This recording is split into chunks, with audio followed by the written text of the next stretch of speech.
This is Andrew Park, and this is about principle number 1 of the guiding principles on the inclusion of LGBTI people in development policies and programs.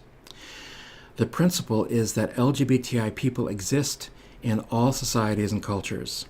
There is strong empirical evidence that throughout history and in any population, regardless of culture or legal framework, there are people whose sexual orientation and whose gender identity and expression and whose sex characteristics differ from those of the majority. And so these three groups of people, those who differ because of sexual orientation, gender identity and expression, and sex characteristics, are the population that we're concerned with throughout these principles. Let's look at sexual orientation. You can look at this in at least 3 ways. The first is looking at somebody's behavior. Have they had sexual relations with somebody of the same or a different gender? The second way is by looking at their desire. Have they experienced desire, attraction, or romantic feelings from a person of the same or a different gender? And the third is asking their identity, saying, what is your sexual orientation? They may answer with a term like lesbian, gay, bisexual, or they may answer with a term that is more specific to their culture, their language, their country. Whatever they say their identity is their identity. However, each of these 3 questions is going to produce a different group of people. So you have to know how you're defining sexual orientation before you can define the population. Gender identity and expression can also be a little bit complicated, but here's one way to look at it.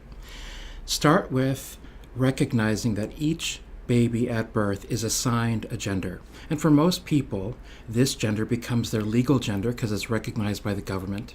And they will continue to identify themselves both internally and through expressions to others by the same gender that they were assigned at birth.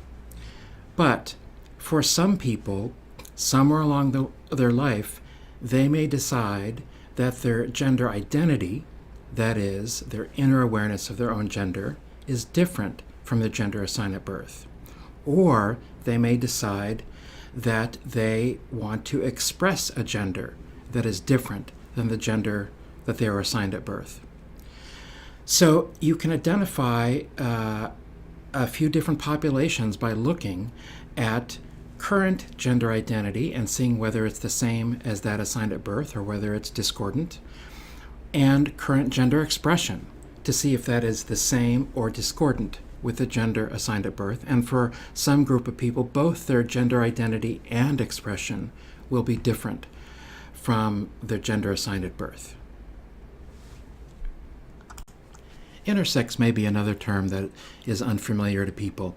Each of us is born with a variety of characteristics that, for most of us, will conform to what is typically considered male or female. These characteristics may be our reproductive organs, endocrines, chromosomes, our skeletal systems, other physiological elements in our body. Some people, some of these characteristics are not aligned with what is considered for that person a typical female or male characteristics, and that person is considered an intersex person. The importance of principle number 1 is reflected in the language of the principle itself and the text accompanying the principle. So let me put that up.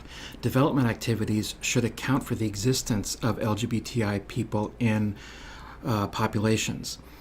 And inclusive development activities are free from assumptions of heteronormativity. In other words, these programs don't assume that everybody is in the mother, father, kind of household. They don't assume that social networks, that support systems, that education, flows of information are all like they are in communities of heterosexual people, because those kinds of things differ with LGBTI people, and more detail on that is going to be given in subsequent principles. Thank you.